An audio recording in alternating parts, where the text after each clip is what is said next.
सबको रो तो देख ठाकुर जी आए। ठाकुर जी आके बोले क्यों रो रहे हो आप लोग? बोले लाला तू मथुरा जा रहे हो, कंस के पास जा रहे हो।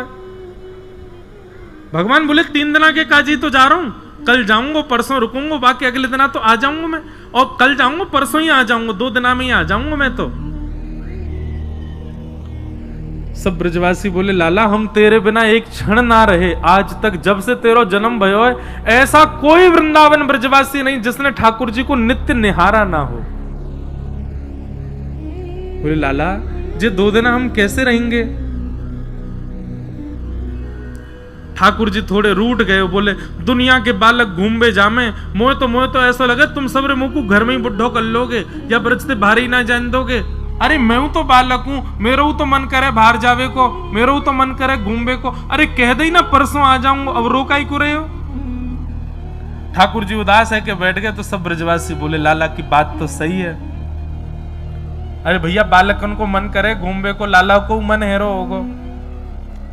सब ब्रजवासी के बोले लाला तू ऐसे उदास मत हो, तू चलो जा, लेकिन सुन आ जाएगा ना, और जल्दी आ जाइयो लाला, इतना समय मत लगाइयो। ठाकुर जी बोले मैं परसों आ जाऊंगा। और जब जब ठाकुर जी कहते हैं परसों आ जाऊंगा, नेत्र बंद कर लेते हैं, आंसू निकलने लगते हैं ठाकुर जी के। ब्रजवासी ठाकुर जी तो इसलिए नेत्र बंद करते हैं कि मैं कैसे बताऊं कि अब मैं आऊंगा नहीं। और ब्रजवासी यूं सोचे अरे लाला देख हम तो ऐसे ही रो रहे कि हम तो ते प्रेम करें, लेकिन लाला वो हम तो कितना प्रेम करे, देख रो रहो बेचारो, अपने हृदय से लगा ले। अरे लाला तू परसों आ जाएगा ना, काय बात की चिंता।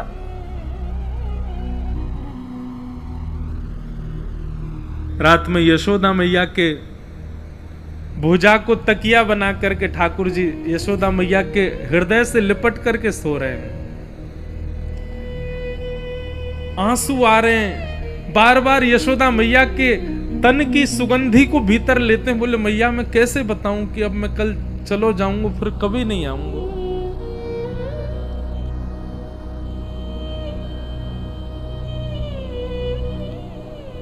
अंक में भर के यशोदा मैया लाला को सुला रही हैं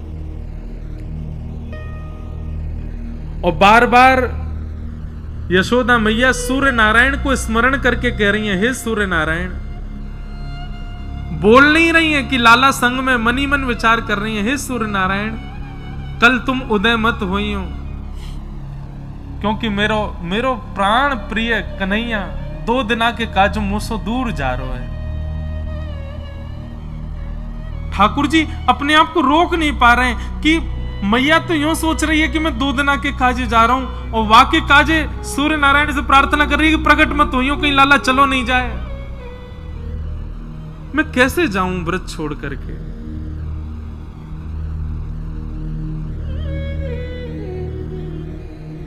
बार बार ठाकुर जी मन में विचार कर रहे हैं। ठाकुर जी ने नेत्र बंद करके यशोदा मैया के अंक में भरे भरे ब्रह्मा जी का स्तवन किया, शंकर जी का स्मरण करके सब देवताओं का स्मरण करके कहा किसी में यदि भाव हो तो वैकुंठ की पदवी संभाल लो, किसी में भाव हो तो वो परब्रह्म बन जाओ, मोह या ब्रज से दूर नहीं जानो, मैं सदा या ब्रज में ही रहना चाहूं।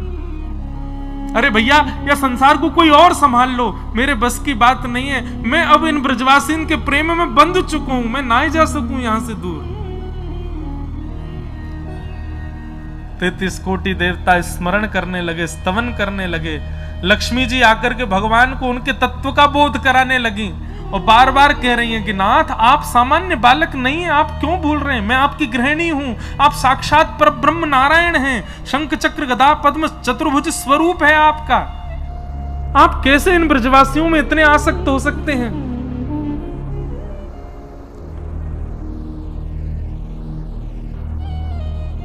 पर ठाकुर जी स्वयं को रोक नहीं पा रहे। प्रातःकाल सूर्य उदय हुआ, बाल कृष्ण प्रभु उठ गए। आज पूरे ब्रजमंडल में एक अलग ही शांति, कोई पक्षी चहक नहीं रहे हैं, गैया अपना चारा नहीं चबा रही हैं, सब ब्रजवासी कोई रात्रि गए नहीं, सब नंद भवन के द्वार पर ही बैठे हैं और सब एक टक बस द्वार की ओर देख रहे हैं। लाला 2 दिना के काजे हमसे दूर जा रहे हैं।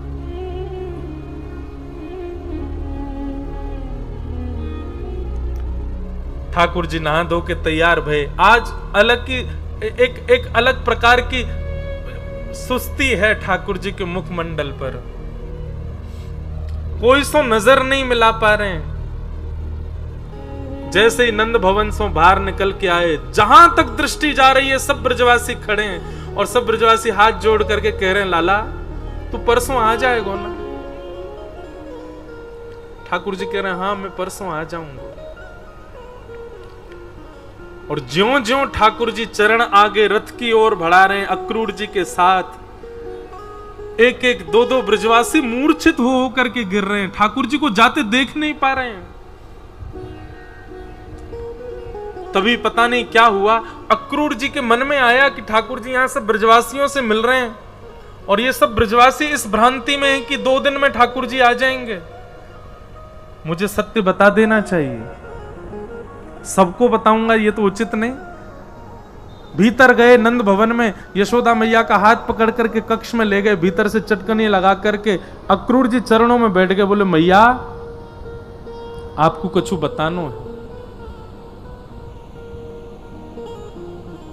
और अक्रूर जी ने सब बात बता दी, कैसे वसुदेव जी ने अपनो लाला आपके यहाँ लाके सुलाए दियो, आपकी लाली ले जा करके कंस को दे दी, यही बालक सुरक्षा के लिए 11 वर्ष आपके यहाँ रहा, अब ये बालक पुनः अपने माता पिता के पास जा रहा है। या की माँ आप नहीं है, या की माँ देवकी मैया है, वो 11 वर्षों से कारागृह में बंद हैं, ये वसुदेव जी को लाला है। ये बात सुनकर के यशोदा मैया का तो मानो रक्त ठंडा पड़ गया। एक शव के भांति शरीर, पलक नहीं झपक रही है, नेत्रों से आंसू गिर रहे हैं, कोई मुखमंडल पर किसी भी प्रकार का आव भाव प्रकट नहीं है। और चरणों में प्रणाम, तो कोई को सत्य पतो चले यहां पर, इसलिए आपको बताया है। अब मैं जा रहा हूं, आपके बालक को कुछ नहीं होगा, ये परम सुरक्षित रहेंगे मथुरा में। और ठाकुर जी को रथ में बैठा, ठाकुर जी को नहीं पता कि अक्रूर जी ने मैया को सब बता दिया है। जैसे ही रथ आगे बढ़ने लगा, रथ के चाल बढ़ने लगी, सब ब्रजवासी आर्तनाद करने लगे, रुदन करने लगे, श्याम सुंदर कह करके रोने लगे। यशोदा मैया को चेतना आई, मेरो लाला जा रो है, हमेशा के काज मुझसे दूर जा रो, एक बार जाके मिल तो लूं वासो। सब ब्रजवासी को बीच से यशोदा मैया दौड़ करके आई, अरे लाला रुक जा, अरे कन्हैया रुक जा, अरे श्याम सुंदर रुक जा। यशोदा मैया को आते देख ठाकुर जी चलते हुए रथ में से कूद गए और दौड़ करके जाके यशोदा मैया के अंग से लिपट गए। यशोदा मैया ने एक एक अंग का स्पर्श किया, माथो, आंख, नाक, गाल, होठ, थोड़ी, एक एक अंग को मानो स्पर्श करके वाको भाव अपने हाथन में ले रही हैं। जैसे कोई नेत्रहीन व्यक्ति किसी के स्पर्श का सुख लेता है, ऐसे यशोदा मैया एक एक अंग के स्पर्श का सुख ले रही हैं। और अंत में ठाकुर जी के चरण छूते छूते मानो जैसे दंडवत कर रही हूं। ठाकुर जी लेट गए नीचे, बोले मैया जी कहा कर रही है तू? यशोदा मैया रुदन करते हुए बोली, लाला तेरी स्मृति अपने हाथन में ले रही हूं, क्योंकि अब या के बाद तो तू मुझको छुवे को कभी मिलेगा नहीं, मुझको सब पता चल गया, तू मेरो लाला नहीं है, तू तो देवकी को लाला है। मुझको अक्रूर ने आके सब बताई दियो। लाला ठाकुर जी को जैसे ये बात पता चली स्तब्ध हो गए, नाथ की मैया को क्यों बताया किसी ने? यशोदा मैया बोली, लाला मैं तो को रोकूंगी नहीं, लेकिन तो सो 2 वचन चाहूं। कहा, बोले पहला वचन कि तू कभी मेरी शिकायत मत करियो देवकी सो, कि माखन खावे के पीछे मुंह को बांध दियो, मटकी फोड़वे के पीछे मेरे पीछे छड़ी लेके यशोदा भागी, ये सब बात कभी देवकी को मत बताइयो। और दूसरा वचन, तू जीवन भर देवकी की सेवा करियो, वाकई नेत्रन से कभी दूर मत जाइयो, क्योंकि मैं तो सह लूंगी लेकिन देवकी ना सह पाएगी, तू दूर गयो तो। दूसरा वचन ये चाहिए, लाला तू जीवन भर देवकी के संग रही हो, पर काऊ दिना यदि तो को खबर मिले कि वृंदावन में यशोदा मैया अब मरणासन अवस्था में है, मृत्यु को प्राप्त होने वाली है, बस वास समय मेरे पास आ जाइयो लाला, मैं प्रतीक्षा करूंगी, अपने प्राणन को रोक के रखूंगी। जब तू सामने आ जाएगा तो को देख लूंगी, तेरे हाथन को स्पर्श कर लूंगी, तब प्राण निकालूंगी। बस मेरे अंतिम समय में मेरे सामने आ जाइयो लाला। ठाकुर जी बहुत रोए। मैया को हृदय से लगा लिया, बोले मैया मैं जीवन भर तेरो ही सुत कहाऊंगो ना लाला। तू बचपन में खूब कहतो कि मैया तू नाराज है जावे, मैं तो नंद बाबा को लाला हूं, तेरो ना हूं, वास में भी मुंह को व्याकुलता है जाए, पर आज अक्रूर ने आके बताई कि तू देवकी को लाला है। मैं पता ना क्यों जीवित हूं अभी तक लाला, ये निश्चित ही मेरे अंदर मातृभाव की कमी होगी, नहीं तो मेरे प्राण निकल जाने चाहिए। जा लाला सदा प्रसन्न रहियो, खूब राज करियो, तेरो ब्याह होएगो, खूब बढ़िया बहू आवेगी, बस या मैया को कभी भूलियो मत, अंतिम समय में मेरे पास आ जाइयो, और इन ब्रजवासीन को मैं देख लूंगी, इन सबन की चिंता मत कर, तू आगे जा अपनी मैया और अपने पिताजी के संग आगे को खूब सुंदर जीवन जियो, मेरो खूब आशीर्वाद। और ऐसा कह के यशोदा मैया वहीं मूर्छित हो गई।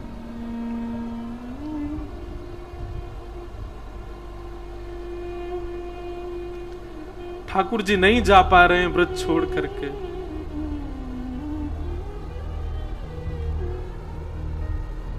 नंद बाबा आकर के लाल जी को संभाल रहे हैं, बोले लाला चल विलंब है रो है। सब ब्रजवासियों ने आकर के यशोदा मैया को उठाया, ठाकुर जी रथ में बैठ गए और मथुरा को प्रस्थान करने लगे।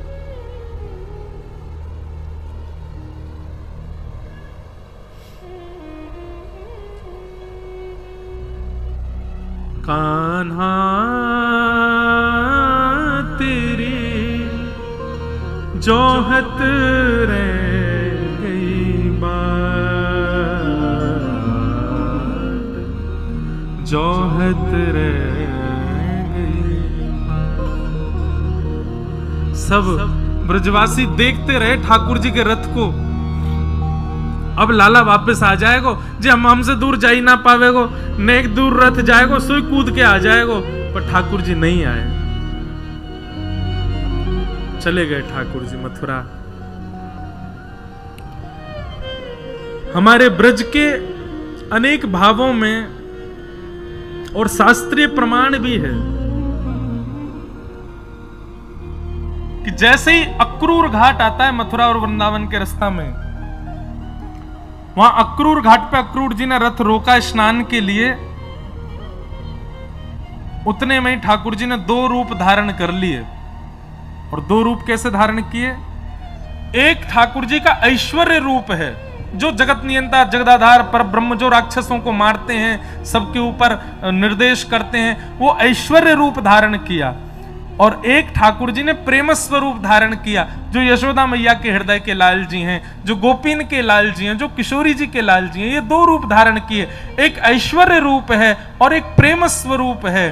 तो प्रेम स्वरूप श्री कृष्ण तो वापस वृंदावन ही चले गए, ऐश्वर्य कृष्ण जो हैं वो आगे की लीला में जा रहे हैं। क्योंकि अब आगे जहां कहीं भी मैं ठाकुर जी का वर्णन करूंगा, आपको प्रेम स्वरूप नहीं दिखेगा, अब ऐश्वर्य रूप दिखेगा ठाकुर जी का। और वो प्रेम स्वरूप कहां चले गए? बोले वृंदावन में ही समा गए। वृंदावन का कण कण, वृंदावन के वृक्ष, वल्लरी, पत्र, सब श्री कृष्ण वही हैं।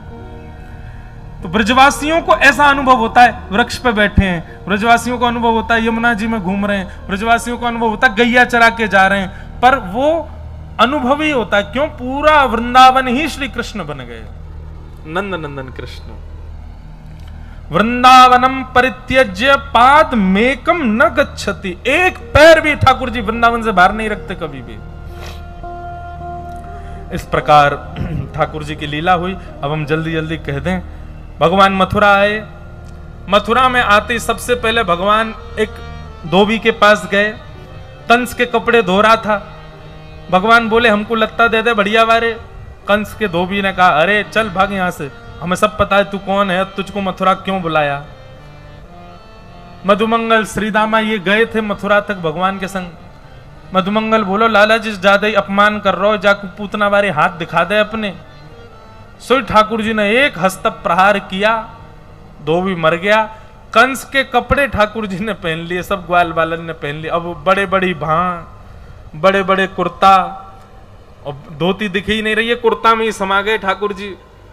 बिना झाड़ू की सड़क साफ रहती चल रही है, ऐसे ठाकुर जी पूरे वृंदावन मथुरा में घूम रहे हैं। तभी एक दर्जी के पास गए, दर्जी के यहाँ जाके फिटिंग करवाई ठाकुर जी ने, कपड़ा वपड़ा सब छोटे करवाए, बढ़िया पहन कर। वो बड़ी लंबी कथा है। ये दर्जी राम अवतार में भी था, प्रभु श्री राम की अचकन बनाने आया, परंतु सैनिकों ने कहा स्पर्श मत करना, दूर से ही नाप लो। तो राम जी का दूर से ही नाप ले रहा था, तो रोने लगा, बोले ठाकुर जी छूने दो। बोले अभी मत छूवे, हम कृष्णावतार में आएंगे कृष्ण बन के, और तू तब भी दर्जी बन के आइयो, और तब हम तेरे दुकान पे आवेंगे, खूब लिपट लिपट के हमारो स्पर्श करियो। आज ठाकुर जी गए तो देखते ही समझ गया, बोले ओहो ये तो पूर्व जन्म में राम जी थे, मैं तब दर्जी था। आए वहां ने तो दुकान उकान बंद करी, ठाकुर जी को खूब स्पर्श किया, खूब ठाकुर जी की सेवा करी, सुंदर वस्त्र बनाए।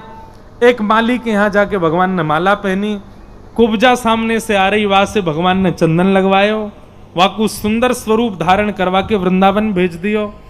कुबलिया पीड़ हाथी था कंस के सभा में, पागल था वो हाथी, उसको नशा और करा दिया। भगवान के ऊपर आक्रमण करने गया, भगवान ने सूंड पकड़ करके आकाश में घुमा के वाकु पृथ्वी में फेंक दियो, वध है गयो। एक दांत ठाकुर जी ने रखो, दूसरा दांत बलराम जी ने, दोनों भीतर प्रवेश करने लगे।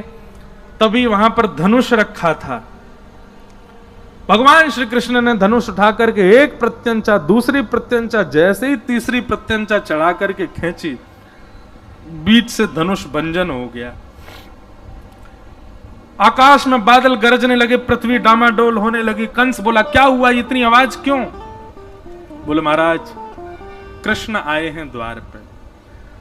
महाराज कंस तो वहीं घबराने लगे, नीचे मल्ल खड़े थे, 50 सीढ़ी ऊपर बैठा था कंस। बड़े बड़े मल्लों को कहा इसको मेरे पास आने मत देना, द्वार पे ही मार दो इसको। भगवान रणभूमि में प्रवेश कर रहे हैं, मथुरा के चारों ओर लाखों नर नारी ब्रजवासी सब बैठे हैं। और श्री शुकाचार्य जी वर्णन करते हैं, भगवान जब रणभूमि में प्रवेश कर रहे हैं तो मथुरा के लोगों को ठाकुर जी कैसे दिख रहे हैं। मल्लानाम निर्णीनाम स्मरस स्त्रीणाम स्मरो मूर्तिमान, गोपानां स्वजनो सतां चितभुजां शास्त्रा सुपित्रो शिशु, मृत्युर्भोजपतिर्विराट विदुषां तत्त्वं परम योगिनां, वृष्णीनां परदेवतेत विदितो रंगम गतः शाक्रजन।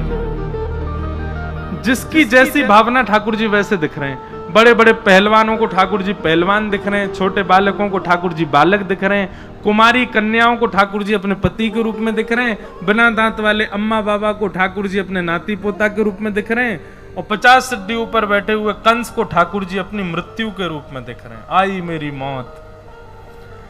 भगवान गए, मल्लों को प्रणाम करने लगे, जय वो सब मामा जी हैं हमारे, मथुरा में सब मामा है। मल्ल बोले आओ प्रणाम मत करो, युद्ध करो। बोले हम पे तो युद्ध करना आवे ही ना है। बोले अच्छा ये पूतना ऊतना कौन ने मारी फिर? ठाकुर जी बोले कंस से पूछो, जाने सबरी मरी मराई भेजे वहां पे, एक जिंदो नहीं आए हो, सबरे स्वयं ही मर के आए। ठाकुर जी की बात तो ऐसी देखने में ऐसे लगा 100 बालक। मल्ल बोले नहीं हमसे युद्ध करना पड़ेगा। एक मल्ल जैसे ही भगवान के पास गयो, भगवान ने एक हस्त प्रहार किया, एक हस्त प्रहार में नीचे गिर गो, उठ ही नहीं पाए हो। दूसरो मल्ल आयो, भगवान ने मुष्टिक प्रहार करी, महाराज स्टेडियम से बाहर गयो जाके। ऐसे कर करके सबरे मल्ल मार दिए ठाकुर जी ने। 50 सीढ़ी ऊपर बैठे कंस को ठाकुर जी ने देखा। कंस को घबराहट, भगवान का ऐसा स्वरूप है कि जो देख ले वो पिघल जाए, पर कंस को घबराहट हो रही ठाकुर जी को देख के। भगवान ने बलराम जी को प्रणाम किया और सब मथुरावासियों को हाथ जोड़ करके दंडवत करी, और एक छलांग मार के भगवान ऊपर पहुंचे। वहां को मुकुट दूर फेंक करके केश पकड़ लिए, दूसरी भुजा से चरण उठा लिए, आकाश की ओर उठा करके सब मथुरावासियों को दिखा करके 50 सीढ़ी ऊपर से नीचे पटक करके एक छलांग मारी, वहां की छाती पे जाके बैठे और कंस को गोविंदाय नमो नमः। बोलो कंस मर्दन भगवान की। मथुरा के लोगन के मुंह खुले रह गए, आंख खुले रह गई, और सबरे घबरा में बोले कि मरगो कंस। भगवान ने चारों ओर देखी, बोले विश्वास ना हेरो दिखे। एक पैर उठाया कंस का, पूरी रणभूमि में उसके देह को घुमाया ठाकुर जी ने, और सबन को जब दिख गई कि हाँ कंस मर गयो, सबरे कूदे बीचे रणभूमि में, ठाकुर जी को उठा लियो, नाचन लगे, सब गान लगे, जय जयकार करन लगे। बोल कृष्ण कन्हैया लाल की, कंस मर्दन गोपाल की, देवकी नंदन गोपाल की, जय जय श्री राम। सब ब्रजवासी आनंद में भर गए, आनंद करन लगे। अब भगवान ने देवकी, अब हम थोड़ा जल्दी करें, देवकी और वसुदेव जी को मुक्त किया, उग्रसेन को मथुरा का राजा बनाया। भगवान कभी राजा नहीं बने, ना मथुरा के ना द्वारिका के, राजा हमेशा उग्रसेन ही थे। भगवान कभी सिंहासन पर नहीं बैठे, पर प्रेम से सब उनको कहते थे राजाधिराज महाराज देवकी नंदन वसुदेव नंदन मथुराधीश भगवान की जय। भगवान सांदीपनी गुरुकुल पढ़ने के लिए गए, वहीं सुदामा नाम के मित्र ठाकुर जी को मिले। लौट करके भगवान जब पुनः मथुरा आए, ब्रज की बहुत याद आई, तो भगवान ने उद्धव को वृंदावन भेजा। उद्धव शाम तक की कह के गए थे, शाम को वापस आ जाऊंगा। 6 महीना में लौट के आए वृंदावन से, और प्रेम के ऐसे रंग में रंग करके आए कि आके ठाकुर जी को हाथ पकड़ो, बोले चलो मेरे संग वृंदावन, कहीं नहीं रहना मथुरा में, वहीं रहेंगे गोपीन के बीच में, ब्रजवासीन के बीच में। ठाकुर जी ने उद्धव से कही, उद्धव ये सब ब्रजवासी गोपी मेरे संगी रहते हैं, कोई अलग नहीं है, केवल तुम्हारे चित्त में प्रेम प्रकट करने के लिए पूरी लीला हुई थी। मथुरा पर कंस के ससुर जी जरासंध ने चढ़ाई कर दी, मेरे दामाद को मार दिया, और एक नहीं 17 बार चढ़ाई की मथुरा पर। हर बार कृष्ण बलराम ने मिलकर के पूरी सेना को मार दिया, अकेले जरासंध को छोड़ देते। हर बार जरासंध फिर जाता, फिर से सेना इकट्ठी करके लाता, फिर चढ़ाई करता, भगवान फिर छोड़ देते। अब की बार जरासंध ब्राह्मणों की सेना लेकर के आया, या ब्राह्मणों को अनुष्ठान पर बैठा करके आया, तो ब्राह्मणों के हित के लिए भगवान ने मन में विचार किया, बोले कि भैया ब्राह्मणन को कहीं श्रम नहीं है जाए, सो ठाकुर जी रणभूमि में युद्ध करते करते बलराम जी का हाथ पकड़ करके रणभूमि से भाज गए। बोलो रण छोड़ राय भगवान की जय।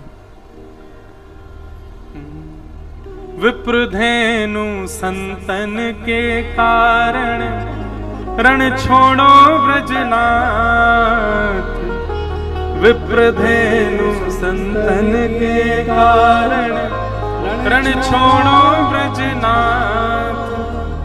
गोमती तट द्वारवती पधारे, गोमती तट द्वारवती पधारे, कहलाए द्वारिका नाथ, वृंदावन प्यारो वृंदावन, वृंदावन प्यारो वृंदावन। जिस प्रकार ये सप्तनिधियों का पद है ना, ऐसी हमारी कहीं धाम में कथा होती है तो एक पंक्ति हम वहां की भी जोड़ देते हैं इसमें। तो द्वारिका की पंक्ति ये है, विप्रधेनु संतन के कारण, मतलब गौ ब्राह्मण और संतों के लिए रण छोड़ो ब्रजनाथ। रण छोड़ करके ठाकुर जी भागे, कहां गए? गोमती तट, गोमती के तट। और द्वारिका का असली नाम है द्वारावती। क्या नाम है? गोमती तट द्वारवती पधारे, कहलाए द्वारिका नाथ, वृंदावन प्यारो वृंदावन। ठाकुर जी द्वारिका पहुंचे हैं, और द्वारिका में जाकर के सबसे पहले तो भैया, बड़े भैया बलराम जी को ब्याह भयो। भीष्मक राजा की कन्या के साथ बलराम जी का ब्याह रेवत राजा की कन्या की रेवती के साथ में हुआ, और भगवान कृष्ण के विवाह का प्रसंग प्रारंभ हुआ। सब सोचन लगे कहां होएगा, कैसे होगा। बहुत सुंदर प्रसंग है भगवान के विवाह का, पर अवकाश नहीं है ज्यादा, पर हम कल यहीं से कथा सुनाएंगे ठाकुर जी के विवाह का प्रसंग कैसा था। कैसे रुक्मणी जी से विवाह हुआ, बहुत अच्छी कथा है। पर अभी बस इतना सुन लो कि भीष्मक राजा की पुत्री हैं रुक्मणी, और रुक्मणी जी ने संतों के मुख से बड़ी प्रशंसा सुनी, ठाकुर जी की खूब कथा सुनी, और कथा सुनकर के रुक्मणी जी ने उनको अपने पति के रूप में वर्ण कर लिया। रुक्मणी जी ने पत्र लिखा, और पत्र लिख करके ठाकुर जी को अपने हृदय की सब बात बता दी। श्रुत्वा गुणान भुवन सुंदर शृण्वतां ते निर्विश्य कर्ण विवरै हरतुंगतापम रूपम दृशां दृशिमताम अखिलार्थ लाभम त्वय्यच्युता विशति चित्रम पत्रपम में। रुक्मणी जी ने भगवान को पत्र लिख करके बताया कि मैंने आपके रूप और गुणों को सुना, जब से सुना तब से आपका वर्ण कर लिया, तब से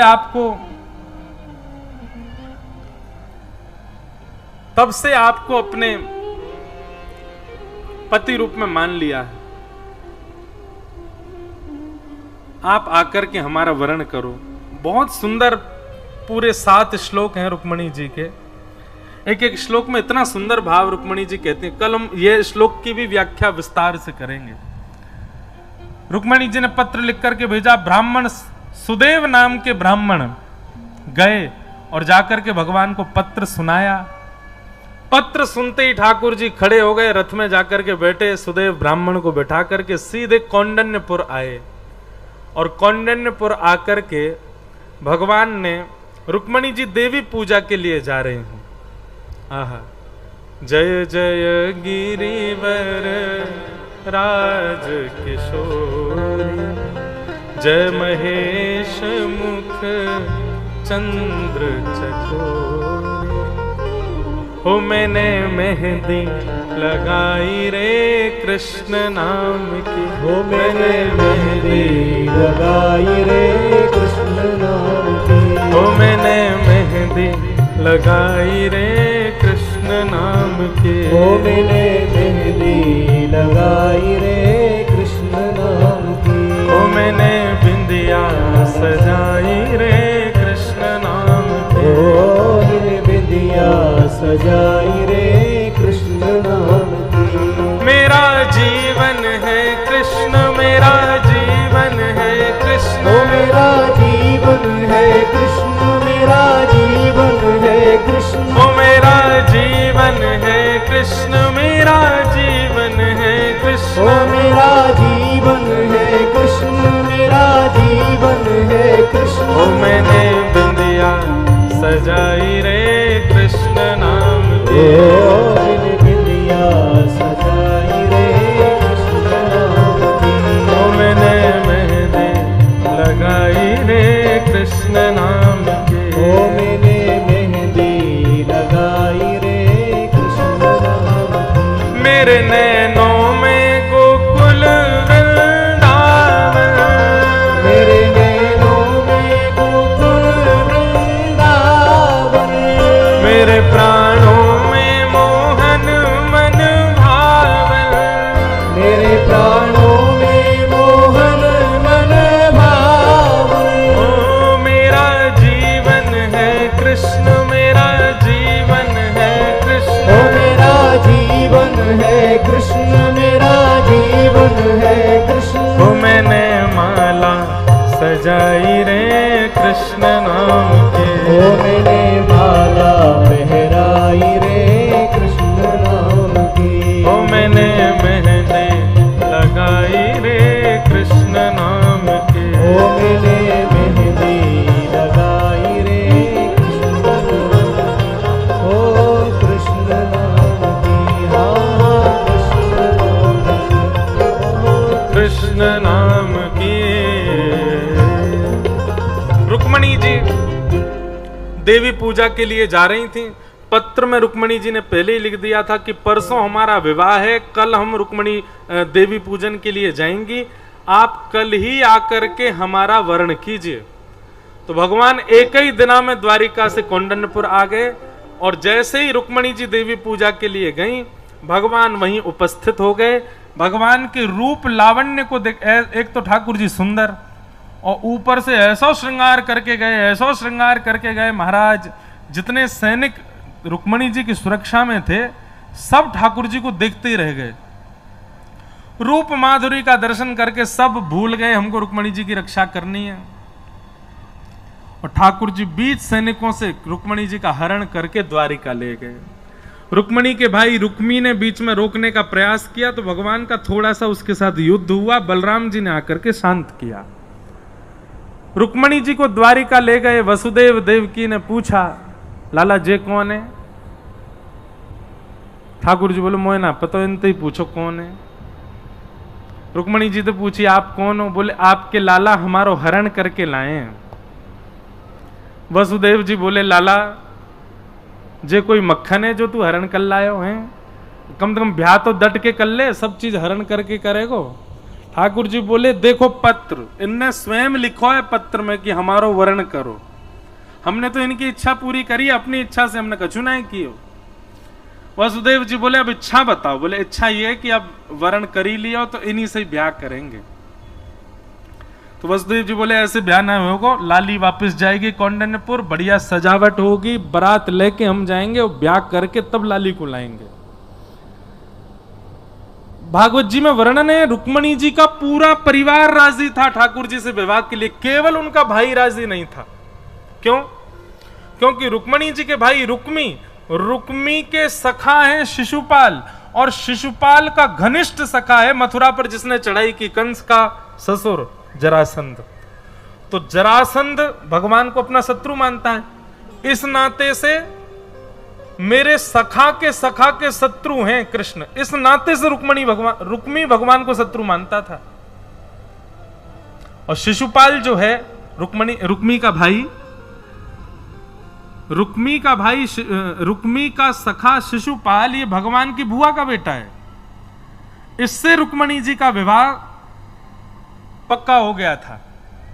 पर भगवान पहले ही हरण करके ले गए तो वो वैसे ही बहुत गुस्सा में बैठा था, ठाकुर जी से बड़ी शत्रुता मान ली उसने। लेकिन घर के लोगों ने कहा, एक व्यक्ति के नाराज होने से ब्याह नहीं रुकेगा, ब्याह तो होगा। और महाराज पूरे कौंडिन्यपुर को सजाया गया। ठाकुर जी द्वारिका से बारात लेकर के आए और दुल्हा बनकर के जब लाल जी पधारे, आहा, एक तो इतने सुंदर, ऊपर से दुल्हा और बनी आए। कौंडिन्यपुर की सब गोपियां ठाकुर जी को गारी देवे के लिए खड़ी भई, जमाई को गारी दे में। जैसे दुल्हा आए सब कहने लगी, मुकुट धर सांवरे रे लाला। अच्छा, इतनी जल्दी? खड़े रहो वहीं पर, अभी ब्याह नहीं होगा जब तक हमारी इच्छा नहीं। काय को आ गए?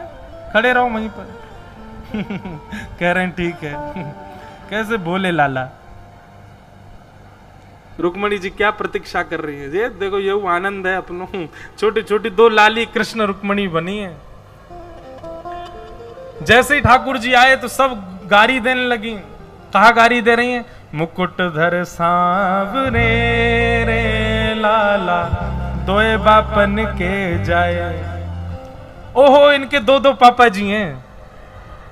एक द्वारिका में बसे रे लाला, दूजे गोकुल राय, मुकुट धर सांवरे रे लाला, दोए बापन के जाए।